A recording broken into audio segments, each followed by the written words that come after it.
EH Bildu, aquí en Audio, ha planteado medidas, 11 en concreto, al equipo de gobierno, porque considera que son necesarias aplicar ahora, en esta época en la que estamos en esta alarma sanitaria y con el coronavirus encima de la mesa. Lamia Arcas, su portavoz. Lamia, ¿qué tal? ¿Egunon?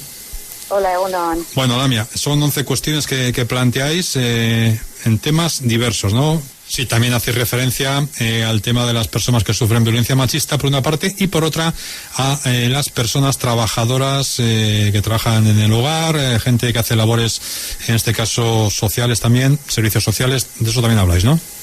Sí, una especial mención siempre requiere la violencia de género, ¿no? Entonces, queríamos hacer un llamamiento desde la institución, desde el ayuntamiento, para que haya una colaboración de las vecinas y los vecinos, ¿no?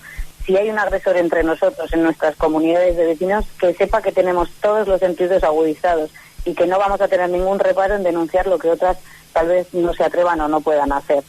Entonces, al final nosotros siempre utilizamos el lema de Zaindu Gaitese, ¿no? Cuidémonos, ¿no? Pues ahora más que nunca, ya que pasamos tanto tiempo en casa, solicitamos que, bueno, sin entrar en discusiones básicas de que pueda haber en cualquier domicilio, pero bueno, sí que agudizar un poco ese sentido y tender la mano a esas mujeres que están siendo víctimas y en estos momentos seguramente en una situación todavía mucho más precaria.